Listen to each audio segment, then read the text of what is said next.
মেরাজে গিয়ে নবীজি আল্লাহর সঙ্গে দেখা করলেন, কথোপকথন হলো। এরপরে নবীজি বলছেন আমাকে জান্নাত আর জাহান্নাম দুটোই দেখানো হয়েছে। এখন চলুন দেখি।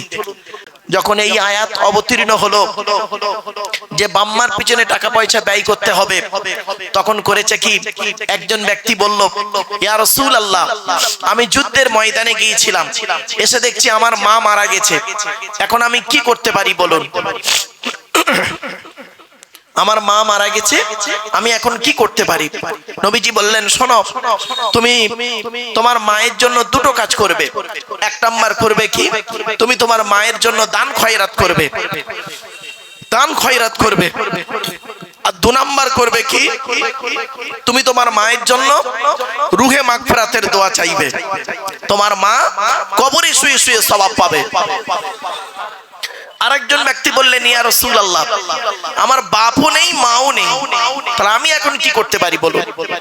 আল্লাহ রাসূল বললেন, মান যারা কবরা আবাওয়াইহি আও আহাদিহিমা ফি কুল্লি জুমআতিন গুফিরা লাহু ওয়া কুতিবা লাহু বারাআ। নবী বলেন, জুম্মার দিনে যদি কোনো ছেলে তার বাপ আর মায়ের কবরটা জিয়ারত করে, ওই ছেলের দোয়ার উসিলায় বাম্মার কবরটাকে আল্লাহ পাক আলোয় আলোকিত করে দেয়। কত জুম্মা চলে গেল, বাপের কবরে একবারও গেলেন না, বাম্মার নামে দান খয়রাত করলেন না। এজন্য অনুরোধ করে আপনাদের বলে যাচ্ছি, বাপের নামে গরিব খাওয়ান, ফকির খাওয়ান, মায়ের নামে গরিব ফকির খাওয়ান। চলুন এগিয়ে যাচ্ছি। আমি আলোচনা করতে করতে কোথায় চলে এসেছিলাম মনে আছে? আল্লাহর নবী মেরাজের রাতে দেখেছিলেন, অনেক দূরে দেখলেন কিছু ব্যক্তির জিভগুলো টেনে ধরে আগুনের কাঁচি দিয়ে কাটছে, মনে পড়ছে? ওই জায়গা থেকে এত দূর চলে এসেছিলাম। এরপরে আল্লাহ বললেন, ইয়া আইয়ুহাল্লাযীনা আমানু কু আনফুসাকুম ওয়া আহলিকুম নার। 28 নম্বর পারার 19 নম্বর পৃষ্ঠার 12 নম্বর লাইন, সূরার নাম সূরা তাহরীমের 6 নম্বর আয়াত। হে ঈমানদার বান্দাগণ, তোমরা আগে নিজে জাহান্নামের আগুন থেকে বাঁচো, স্ত্রী ছেলে মেয়েকে জাহান্নামের আগুন থেকে বাঁচাও। বাপেরা, আপনাদের কি প্রশ্নের উত্তর দিতে হবে? ধরবে তো আল্লাহ আমাদেরকে বেশি, ঠিক না বেঠিক? আপনাদের যা ধরবে বলে দিয়েছি। আব্দুল্লাহ গেল মারুফ এদিকায়, ইউতিল হিকমাতা মান ইয়াশা ওয়া মান ইউতাল হিকমাতা ফাকাদ উতিয়া খায়রান কাসীরা ওয়া মা ইয়াযাক্কারু ইল্লা উলুল আলবাব। কোরআন জানিয়ে দিয়েছে 3 নম্বর পারা 4 নম্বর পৃষ্ঠা 14 নম্বর লাইন, সূরার নাম সূরা বাকারা। আমি আল্লাহ যাকে খুশি তাকে ইলম দান, দ্বীনের ইলম দান করি। অতএব আব্দুল্লাহকে মারুফ, তোকে আমি দ্বীনের ইলম দান করেছিলাম, ইলমটা কোথায় ব্যয় করেছিস বল? আল্লাহ বলবেন, আতা আমরুনান নাসা বিল বিররি ওয়া তানসাউনা আনফুসাকুম ওয়া আনতুম তাতলুনাল কিতাব আফালা তাকিলুন। 1 নম্বর পারার 5 নম্বর পৃষ্ঠা 7 নম্বর লাইন, সূরার নাম সূরা বাকারা। তোরা মানুষদেরকে ভালো কাজের আদেশ করিস, নিজেরাই ভালো কাজ থেকে ভুলে থাকিস। ওয়া আনতুম তাতলুনাল কিতাব, তোরা কি কিতাব পড়িস না? আফালা তাকিলুন, তোদের কি কোনো জ্ঞান গম্য নেই? জ্ঞান নেই? নামের পাশে এত ডিগ্রি আছে, জ্ঞান নেই মানে? আল্লাহ বলে, ও ডিগ্রিরই কোনো দাম নাই। এজন্য একটা কথা আপনাদের বলে যাচ্ছি, মনে রাখবেন, জীবনে যদি উন্নতি করতে পারেন, আপনার গায়ের ছেঁড়া জামাটা হবে জনগণের কাছে ইতিহাস, ঠিক না বেটি? আবার বলছি, জীবনে যদি উন্নতি করতে পারেন, সফলতা আনতে পারেন, আপনার গায়ের ছেঁড়া জামাটা হবে জনগণের কাছে ইতিহাস। আর যদি জীবনে সফলতা আনতে না পারেন, আপনার সুন্দর পোশাকটা হবে জনগণের পরিহাস। কি বললাম? পরিহাস মানে ঠাট্টা। আর একটা কথা বলি, ইতিহাস আর পরিহাস, এই দুটো শব্দ মনে রাখবেন। আর একটা কথা বলছি, আপনি আল্লাহর প্রিয়জন হন, প্রয়োজন হবেন না। কি বললাম বাপ? প্রিয়জন আর প্রয়োজন। আপনি আল্লাহর প্রিয়জন হন, প্রয়োজন হবেন না।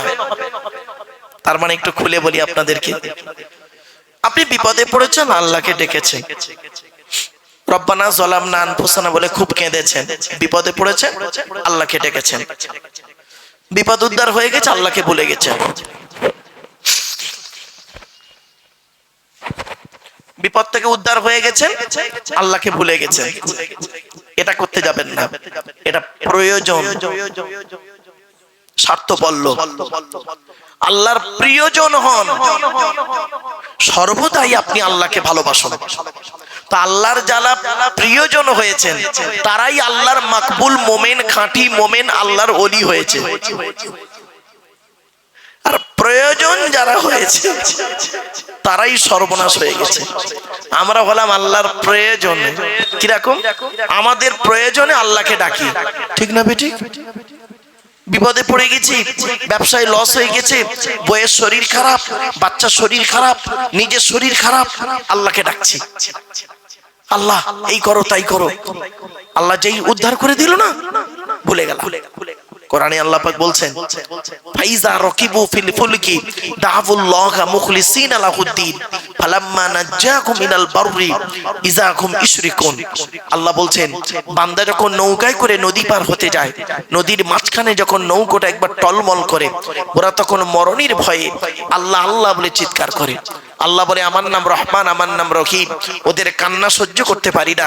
ফালাম্মা নাজ্জাকুম মিনাল বাররি, যখন ওদের ডাঙায় তুলে দিই, ওরা এত বড় মুনাফিক বদমাইশ, যেই ডাঙায় উঠে গেল আমার সঙ্গে শিরক করে আর বলে মাঝি ভালো ছিল বলে বেঁচে গেছি, নইলে মরে যেত।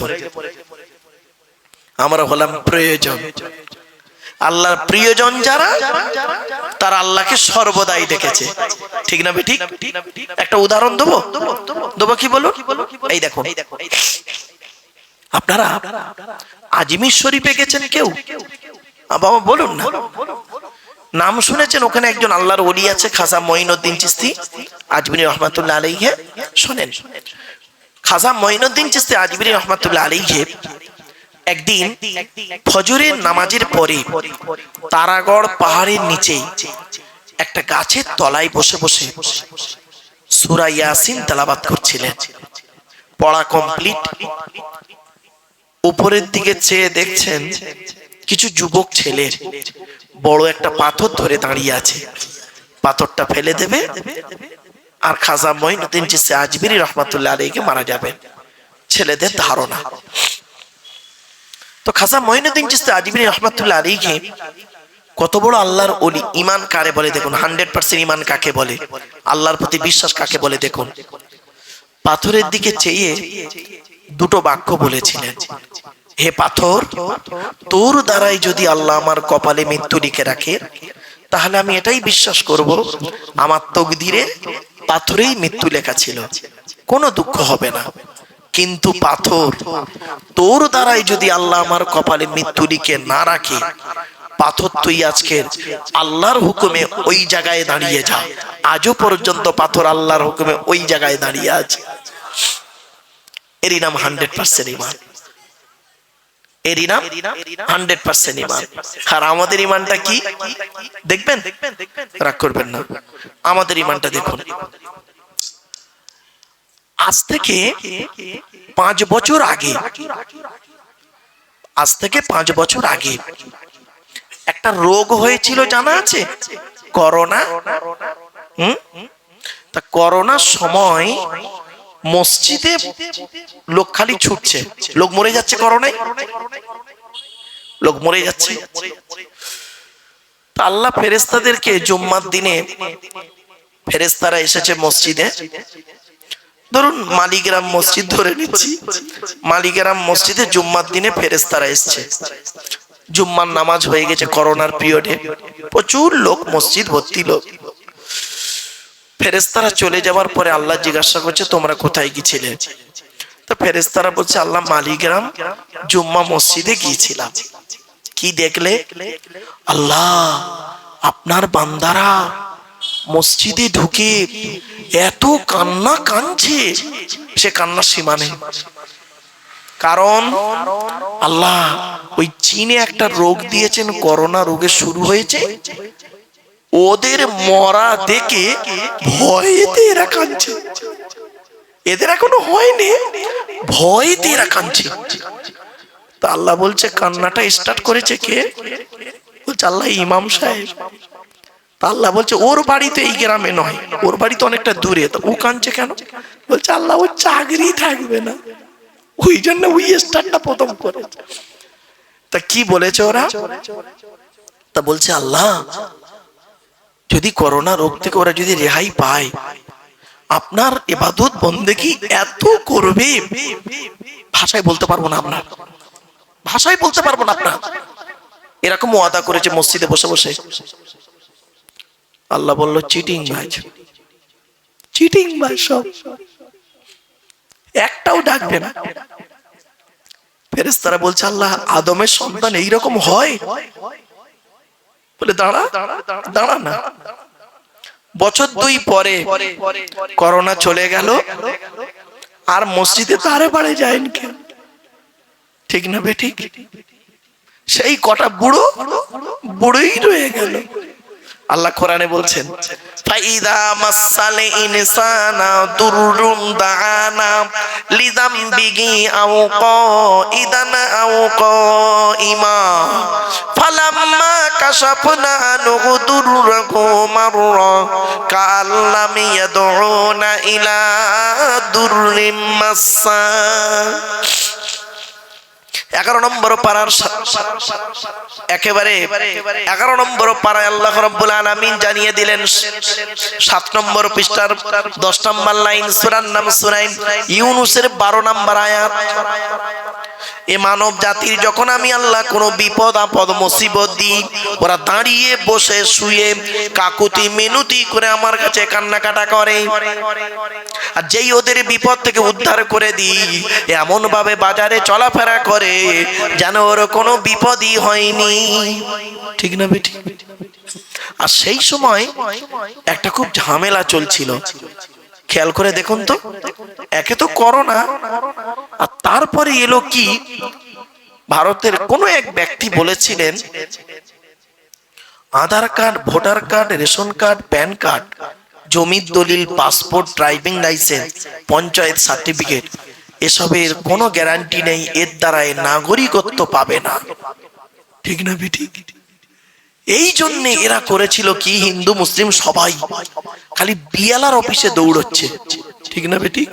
তা দুটো বুড়ো দুজনই নামাজি, খুব বুড়ো নামাজি, শুক্রবারে একজন যাচ্ছে, দুটো হেঁটে হেঁটে যাচ্ছে, তা আজান হচ্ছে জুম্মার।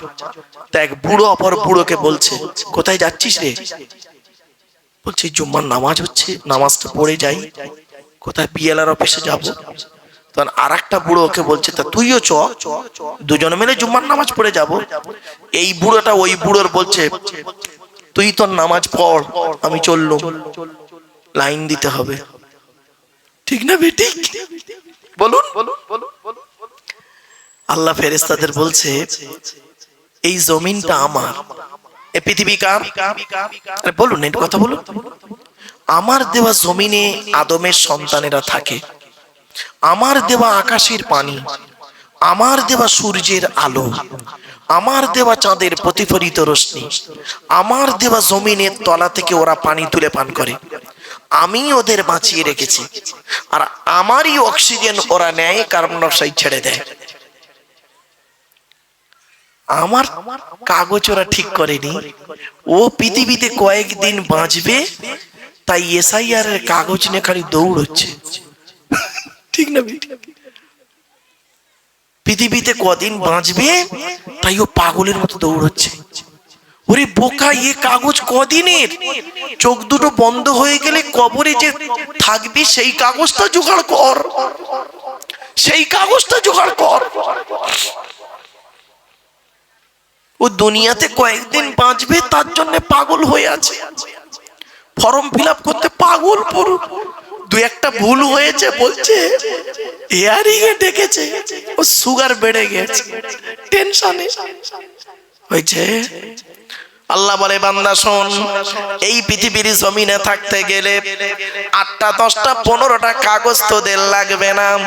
আমার দেওয়া জমিনে থাকতে গেলে, আমার দেওয়া আকাশের পানি খেতে গেলে, আমার দেওয়া জমিনের তলা থেকে পানি তুলে পান করতে গেলে, আমার দেওয়া জমিনে চাষ করে খেতে গেলে, ঘর বেঁধে থাকতে গেলে, আমার দেওয়া অক্সিজেন ফিরি ফিরি নিতে গেলে, আমার দেওয়া সূর্যের আলো গায়ে লাগাতে গেলে, আমার দেওয়া চাঁদের প্রতিফলিত রশ্মি রাতে ব্যবহার করতে গেলে কোনো কাগজ তোদের লাগবে না।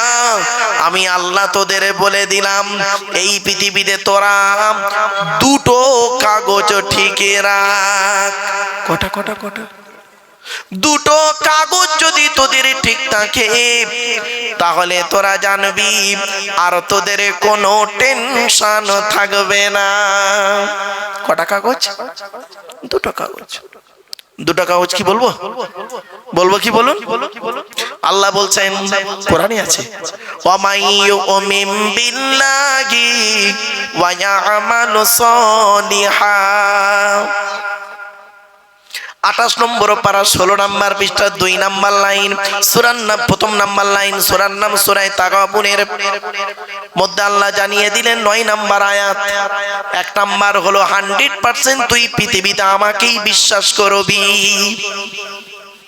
খেতে গেলে আল্লাহর নাম, শুতে গেলে আল্লাহর নাম, ঘুম থেকে উঠলে আল্লাহর নাম, ঘুমাতে যাওয়ার আগে আল্লাহর নাম, পায়খানায় ঢুকলে আল্লাহর নাম, পায়খানা থেকে বেরোবি আল্লাহর নাম, মসজিদে ঢুকলে আল্লাহর নাম, বেরোবি আমার নাম নিবি।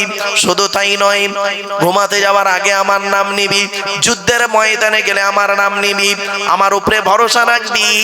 আমি আল্লাহ তোর দায়িত্ব নিয়ে নেব, কারণ আমি আল্লাহ নিজেই বলে দিয়েছি, ইজা আযামতা ফাতাওয়াক্কাল আলাল্লাহ ইন্নাল্লাহা ইউহিব্বুল মুতাওয়াক্কিলিন।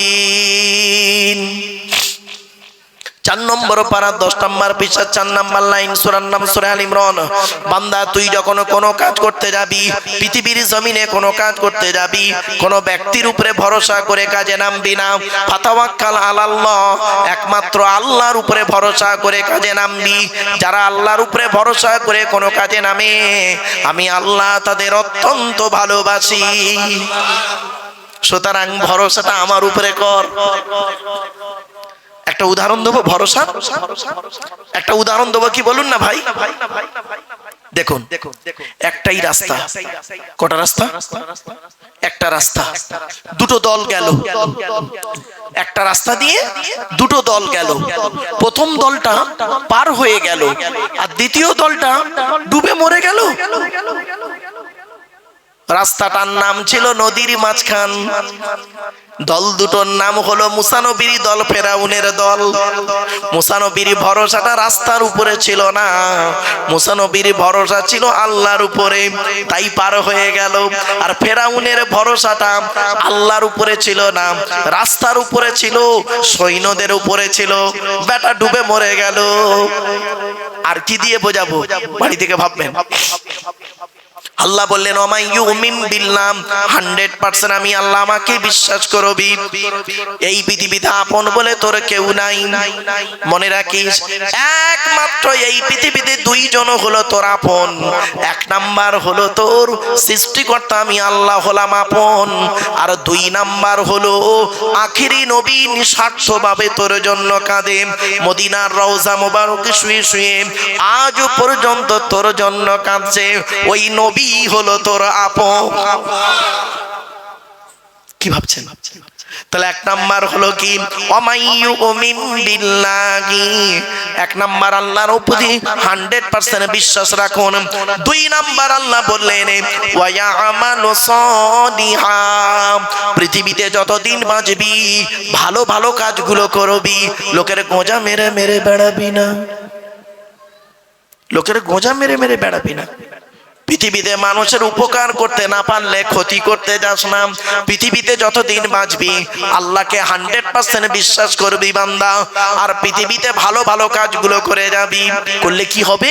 আল্লাহ বলে, আমি তোদের 2টো জীবন দেব, ইহকালে একটা জীবন, পরকালে একটা জীবন। কোরআন জানিয়ে দিয়েছে, ومن عمل صالحا من ذكر أو أنثى وهو مؤمن فلنحيينه حياة طيبة 14 নম্বর পারা 17 নম্বর পৃষ্ঠার 8 নম্বর লাইন সূরার নাম সূরা নাহাল। কোরআন জানিয়ে দিচ্ছে যে ব্যক্তি 100% আল্লাহকে বিশ্বাস করবে, কিয়ামতকে 100% বিশ্বাস করবে, সে বেটা ছেলে হোক আর মেয়ে ছেলে হোক, বেটা ছেলে হোক আর মেয়ে ছেলে হোক, ওয়া হুয়া মুমিন, সে হলো মুমিন, ফালানুহিয়ান্নাহু হায়াতান তাইয়্যিবা, পৃথিবীতে আল্লাহ পাক শান্তি সম্মানের সহিত জীবন যাপন করাবে। আপনি 100% আল্লাহকে বিশ্বাস করুন, পৃথিবীতে ভালো ভালো কাজগুলো করে যান, মানুষের উপকার করতে না পারলে ক্ষতি করতে যাবেন না। অনুরোধ করে বলে যাচ্ছে, কি হিন্দু কি মুসলিম। এবার আসছি কিয়ামতের মাঠে কি হবে। আল্লাহ নিজেই বলছেন ওই দুটো জিনিস, দুটো কাগজ। ইন্নাল্লাযীনা আমানু ওয়া আমিলুস সালিহাতি কানাত লাহুম জান্নাতুল ফিরদাউসি নুজুলা। 16 নম্বর পারা 3 নম্বর পৃষ্ঠা 12 নম্বর লাইন সূরার নাম সূরা কাহাফ। নিশ্চয়ই যারা 100% ঈমান আনবে, ভালো ভালো কাজগুলো করবে, কানাত লাহুম জান্নাতুল ফিরদাউসে নুজুলা, আমি আল্লাহ আমার দয়ার জান্নাত, জান্নাতুল ফিরদাউস আমি আল্লাহ তাদের জন্য লিখে রেখে দিলাম। এজন্য অনুরোধ করে বলে যাচ্ছি, কিয়ামতের মাঠে দুই দিকের প্রশ্ন করা হবে আপনাকে আমাকে। কদিকের দুই দিকের প্রশ্ন।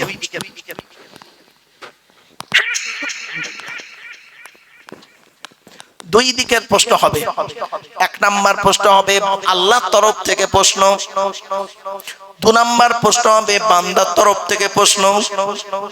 আল্লাহর হক, বান্দার হক। আল্লাহর প্রশ্ন কি হবে? আল্লাহ বলবেন তুই নামাজ পড়েছিলিস, রোজা রেখেছিলিস, ইত্যাদি ইত্যাদি। সেই দিন যদি আপনি উত্তর দিতে না পারেন, আল্লাহ পাক দয়ালু দয়াবান, তিনি বলেছেন ইন্নাল্লাহা ইয়াগফিরু লা ইয়াগফিরু আন ইউশরাকা বিহি, ইন্নাল্লাহা লা ইয়াগফিরু আন ইউশরাকা বিহি ওয়া ইয়াগফিরু মা দুনা যালিকা লিমান ইয়াশা। আল্লাহ বলছেন নিশ্চয়ই শিরককারীর গুনাহ আমি আল্লাহ maaf করব না, অন্য গুনাহ maaf করলে করতে পারি। তো আল্লাহ দয়ালু দয়াবান, সেদিন যদি আমাকে আপনাকে maaf করে দেয় তো আমরা পার হয়ে গেলাম। আর যদি বলে আব্দুল্লাহিল মারুফ দাঁড়া, তোর হিসাব হবে, দাঁড়া দাঁড়া, তোর হিসাব আছে, খবর আছে, দাঁড়া, হয়ে গেল। কিন্তু আল্লাহর তরফ থেকে প্রশ্ন যা হবে, দয়ালু দয়াবান যদি সেদিন আমাদের ক্ষমা করেন তো পার হয়ে গেলাম, আল্লাহর তরফে পার হয়ে গেলাম। ধরা আমরা পড়বে এখানে যত নারী পুরুষ বসে আছেন, বান্দার তরফের প্রশ্ন। বান্দার তরফ থেকে আল্লাহ পাক প্রশ্ন করবেন, শুনে নিন। একজন পুরুষকে 10 দিকের প্রশ্ন হবে। কদিক যতদিন বাঁচবেন, আমি আপনাদের অনুরোধ করে বলে যাচ্ছি, যতদিন বাঁচবেন এই 10 দিকের প্রশ্ন খুঁজে বের করবেন।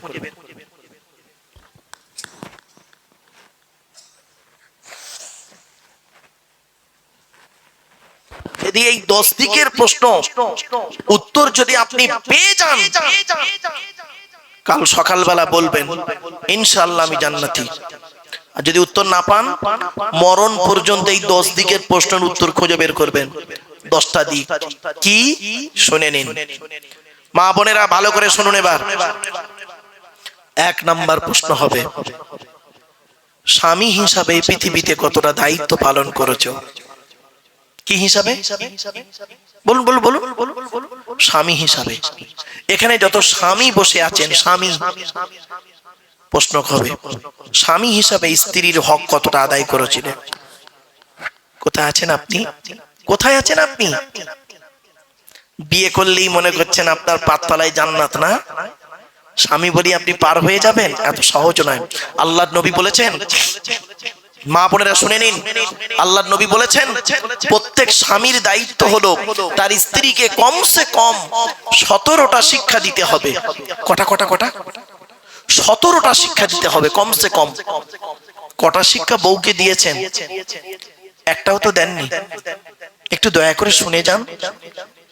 1 নম্বরে হলো কি, নবীজি বললেন স্বামী স্ত্রী যখন কথাবার্তা বলবে, একে অপরকে সালাম দেওয়া নেওয়া করবে, আল্লাহর রহমত মহব্বত ভালোবাসা আল্লাহ বাড়িয়ে দেবে। 2 নাম্বার, এই স্বামীরা তোমরা তোমাদের স্ত্রীদেরকে এই শিক্ষা দেবে, তারা যেন কোনোদিন কাবা শরীফের দিকে মুখ করে কোনোদিন থুতু যেন না ফেলে। 3 নম্বরে বলা হলো তোমরা তোমাদের স্ত্রীদেরকে এই শিক্ষা দেবে, তারা যেন কোনোদিন কাবা শরীফের দিকে মুখ করে কোনোদিন পেশাব পায়খানা যেন না ফেরে। 4 নম্বরে বলা হলো তোমরা তোমাদের স্ত্রীদেরকে এই শিক্ষা দেবে, তারা যেন কোনোদিন কাবা শরীফের পেছন ফিরে যেন পেশাব পায়খানা যেন না ফেরে। 5 নম্বরে বলা হলো তোমরা তোমাদের স্ত্রীদেরকে এই শিক্ষা দেবে, তারা যেন কোনোদিন গোসলখানায় পেশাব যেন না ফেরে। 6 নম্বরে বলা হলো তোমরা তোমাদের স্ত্রীদেরকে এই শিক্ষা দেবে, তারা যেন কোনোদিন গোসলখানায় উলঙ্গ অবস্থায় গোসল যেন না করে। 7 নম্বরে বলা হলো তোমরা তোমাদের স্ত্রীদেরকে এই শিক্ষা দেবে, তারা যেন কোনোদিন হাতের চুড়ি, কি বলেন বাপেরা, চুড়ি, হাতের চুড়ি তারা যেন কোনোদিন দুটো ব্যবহার যেন না করে। মা বোনেরা শুনে নিন, মায়েরা বোনেরা, এক হাতে একটা চুড়ি পরবেন, এক হাতে একের বেশি চুড়ি পরা নিষেধ। কোথায় আছেন আপনি? তারপরে বলা হয়েছে তোমরা তোমাদের স্ত্রীদেরকে এই শিক্ষা দেবে, তারা যেন কোনোদিন এই মাথার বালিশ তারা যেন কোনোদিন দুটো ব্যবহার যেন না করে। স্বামী একটা বালিশ, স্ত্রী একটা বালিশ, এই দুটো বালিশে মাথা রাখবে না। স্বামী স্ত্রী যখন ঘুমাবে একটি মাত্র লম্বা বালিশে মাথা রেখে ঘুমাবে, স্বামী স্ত্রীর মহব্বত ভালোবাসা আল্লাহ বাড়িয়ে দেবে। মা ফতেমাকে যেদিন নবীজির বেটি ফতেমা, মা ফতেমাকে যেদিন নবীজি হযরতে আলীর বাড়ি পাঠিয়েছিলেন, নবীজি ফতেমাকে কি দিয়েছিলেন শুনে নিন। একটা খেজুর পাতার চাটাই, একটা কম্বল, একটা কলসি, একটা জাঁতা, আর কি দিয়েছিলেন? আর দিয়েছিলেন কি জানেন? একটি মাত্র চামড়ার বালিশ। আপনি কোথায় আছেন বাপ আমার? আর কি বলেছিলেন? নবীজি ফতেমাকে বলেছিলেন, ফতেমা, আলীকে দ্বিতীয়বার ডাকতে যেন না হয়, যতদিন বাঁচবে তোমার স্বামীর এক ডাকে সাড়া দেবে। আপনি আপনার মেয়েকে কি শিক্ষা দিয়েছেন ভাবতে পেরেছেন? তো মা ফতেমা একদিন করেছেন কি, হযরত আলী রাদিয়াল্লাহু তাআলা আনহু বাড়ি গেছেন, গভীর রাতে বাড়ি এসেছেন। তো এসে হযরত আলী করেছেন কি, দরজাটা একটু হালকা করে নাড়া দিয়ে হালকা আওয়াজে ফতেমা বলে একবার ডেকেছিলেন। সঙ্গে সঙ্গে মা ফতেমা লাব্বাইক বলে দরজা খুলে দিয়েছিলেন। তো হযরত আলী বলেছিলেন, ফতেমা, আমার জন্য তোমাকে রাত জেগে বসে থাকতে হবে না, কালকের থেকে করবে কি, তুমি হাসান হোসাইন খাওয়া দাওয়া করে ঘুমিয়ে পড়বে, আমি নবীজির দরবার থেকে যখন আসবো এসে খাওয়া দাওয়া করে ঘুমিয়ে পড়বো। মা ফতেমা সেদিন কি বলেছিলেন শুনে নিন। মালিগ্রামের মা বোনরা দয়া করে একটু শুনে নিন। নবীজির কন্যা ফতেমা বলেছিলেন, এটা হলো আমার মায়ের স্বভাব, বাপের অর্ডার। মায়ের স্বভাব, বাপের অর্ডার। বলে মায়ের স্বভাবটা কি একটু খুলে বলো তো? তো মা ফতেমা বলেছিলেন, আমরা হলাম 7 ভাই বোন, 3 ভাই 4 বোন। 3 ভাইকে আল্লাহ বাল্যকালে ডেকে নেয়, 4 বোন জয়নাব, রুকাইয়া, উম্মে কুলসুম, আমি ছোট মেয়ে ফতেমা। তা আমি আমার মা খাদিজাকে নিজে চোখে দেখেছি।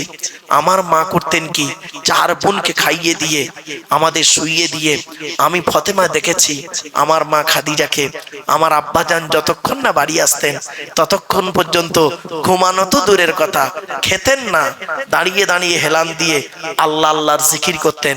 যখনই আমার আব্বাজান বাড়ি আসতেন একবার খাদিজা বলে ডাকতেন, খাদিজা।